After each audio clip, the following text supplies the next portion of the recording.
At the beginning of episode 7, we see Harun with his elder brother Hassan, whose daughter is coughing, so Harun asks him if he took her to the doctor. He tells him she has pneumonia, but he can't afford the medicine. Only then their granny Tyne comes there, and she gives them a portion to apply on their daughter's chest every night before bed. After she leaves, Hassan asks Harun did he bring what he asked for. Harun gives him a camera and asks him what he will use it for. Hassan says he will give it back to him when he is done, so he and his friends can have fun taking pictures again.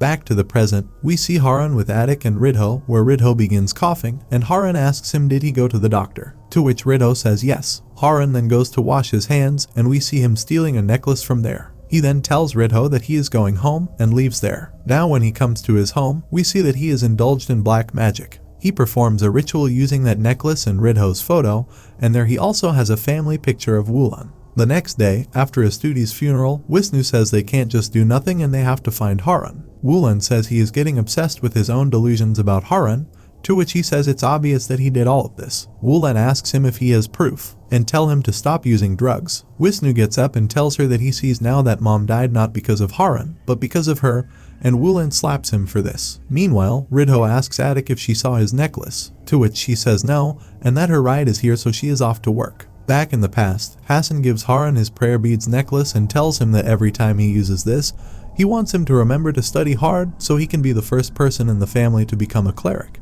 Here Wisnu goes to his mother's room, where his attention goes towards the withered flowers, and he remembers that Harun used to keep these flowers in his mother's room. He angrily throws that flower vase, and only then he sees a flower among those flowers, and as soon as he picks it up, a cockroach starts crawling on his hand. He throws it off and checks the flower again, and finds a knot in it. He comes down to show Wulan the knot, but he overhears her talking to Essa that she should have stopped him from using those drugs, so he leaves there. Essa tells Wulan that what she and Wisnu are feeling right now, he has been there. So if someone has to be more understanding, it should be her as the big sister. Meanwhile, Wisnu searches for Harun's address in his work contract, and he leaves there on his bike. On the other hand, 𝐸𝐷 wakes up hearing a thud sound from the top of his house. He goes out to check but finds nothing, and only then he begins coughing badly. 𝐸𝐃 comes to him and asks him what happened, and they get terrified seeing a centipede coming out of his mouth. She asks him what was that, to which he says he was suffocating. She says let's take him to the hospital, but he says it's fine and no doctor will be able to do anything, and the only way is to go back to Banyuwangi. She says she is coming with him to Banyuwangi, to which he says it's safe for her to stay here. She asks him what's going on, to which he says she doesn't have to worry and that he will be fine. He then calls someone and tells him that he started to feel an attack, and he is sure this has something to do with the past. 𝐸𝐷 tells him that he will come to his place, and there, they will look for the source, and once they find it, they will destroy it together. The man says it's not a good idea, as this is a life and death situation. Meanwhile, we see Wisnu looking for Harun, but he learns that he moved last month from there. Here we see Essa and Wulan coming closer, and they begin kissing each other. Only then he gets a call from 𝐸𝐃,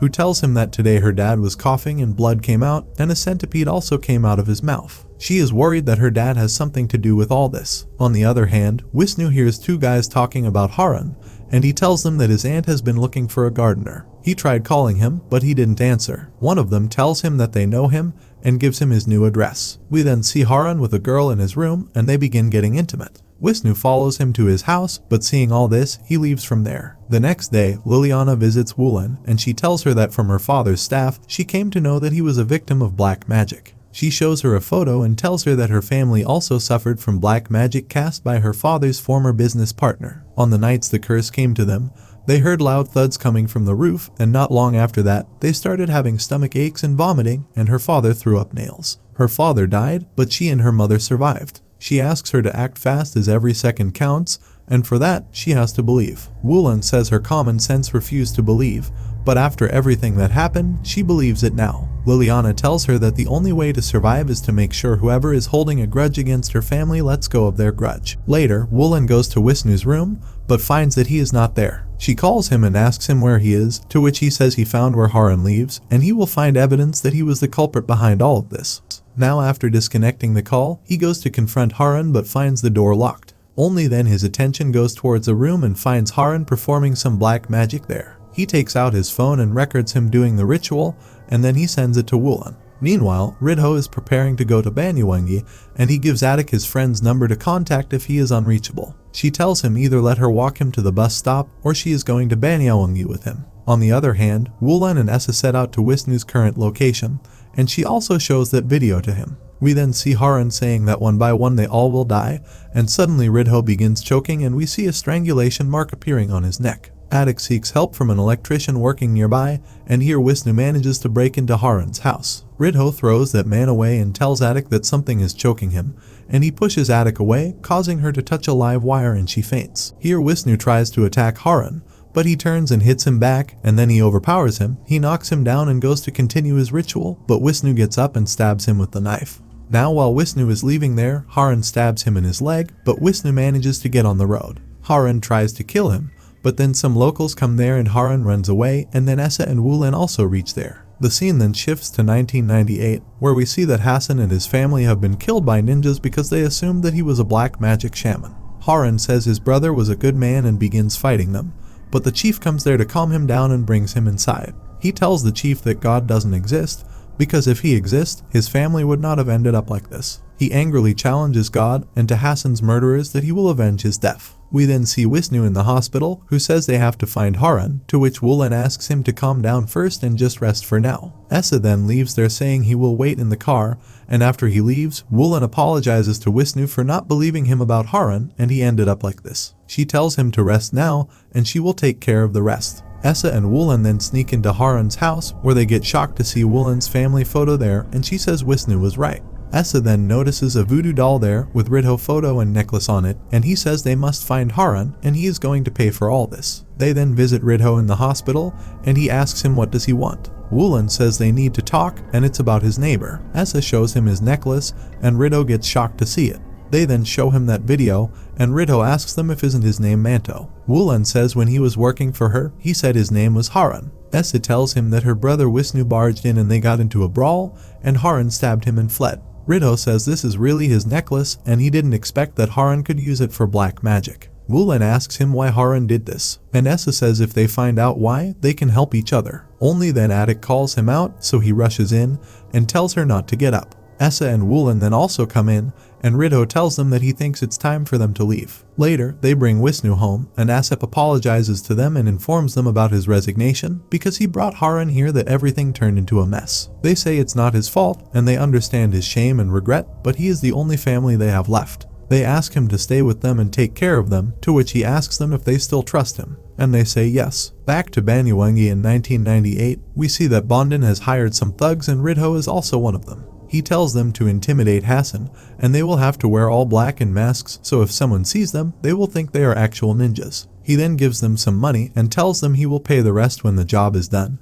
and if they do it right and his boss is happy, they will get more. Back to the present, Ridho and 𝐀𝐃𝐒 returns home, and she asks him what connection does he have with Essa and Wulin's parents. Ridho says he can't tell her about that, but she needs to trust him that everything that he has done has been to protect her. He then goes to her and tells her don't ever ask any more questions about this, and then he leaves the house saying he will be back in a second. 𝐀𝐃𝐒 goes into the room and finds a bag under Ridho's bed, and in it, she finds his old photos with his thug friends and their names on the back. Meanwhile, Ridho sneaks into Harun's house, and he gets furious to see his and 𝐀𝐃𝐒's photo there and also a voodoo doll with his photo on it. Here 𝐀𝐃𝐒 also finds a diary in which she gets the number of 𝐀𝐃𝐒, a friend of Ridho. She calls him and tells him that she is Ridho's daughter and asks him if he knows what happened between his father and Bondin.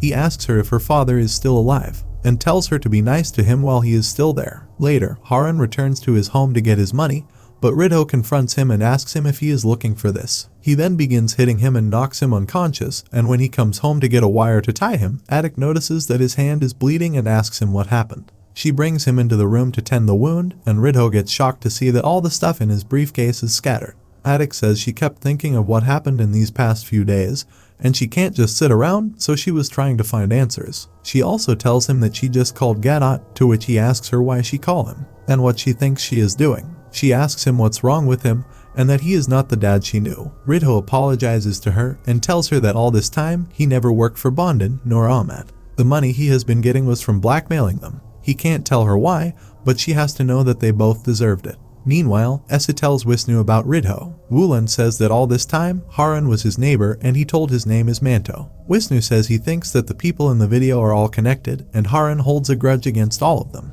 Wulin asks Essa if should they try and reach out to 𝐀𝐃𝐒 again, to which he says he will try to contact her. Here Ridho ties Harun's hand and wakes him up by throwing water on his face. He asks him who told him to curse him, To which Harun says an eye for an eye, and then he bites off his ear and knocks him unconscious. 𝐀𝐃𝐄𝐒 gets a call from 𝐂𝐂, and she tells him that her dad had been blackmailing both Bond and Ahmad, and before 𝐂𝐂 could tell her that Harun is casting a curse on them, Harun comes there, and 𝐃𝐃𝐄𝐒 disconnects the call. She brings him in and frees his hands, and Harun tells her that her dad wanted the money that he got from the accident, but he couldn't give him any because he had no more left, so he got angry and beat him up. Only then 𝐷𝐿 comes there and tells 𝐃𝐃𝐄𝐒 not to listen to him, and he tries to kill him by strangling him. Harun pushes him and tries to escape, but 𝐷𝐿 stabs him with a knife, and he tells 𝐃𝐃𝐄𝐒 that he must die or they will. Now before he dies, Harun performs some black magic using 𝐷𝐿's ear and throws it into the aquarium. 𝐷𝐿 then becomes suffocating, and he dies there in front of 𝐃𝐃𝐄𝐒. The next day, 𝐂𝐂 and Woolan reach there, and 𝐃𝐃𝐄𝐒 shuts the door seeing them. On the other hand, we see Dalmatin in a hospital, and he suddenly wakes up scared. The nurse comes to him, and he tells her that he has to go as someone's life is in danger. The nurse tells him to calm down and wait for the doctor, but he keeps saying that he has to go save the others. Later that night, a ghost attacks Woolan, but it turns out to be a nightmare. However, she finds herself in a different house, and it's 1998. She gets up and begins looking around, and only then a woman attacks her, but she wakes up again in her bedroom. 𝐂𝐂 asks her what's wrong, to which she says it was a nightmare, and she lies down again. Only then do they hear a scream, and they find Wisnu on the floor screaming in pain. They check his back and get shocked to see something crawling under his skin, and we see that Lady Shaman performing black magic using Wisnu's photo. She then picks up a skull and says it won't be long now until everything is finished.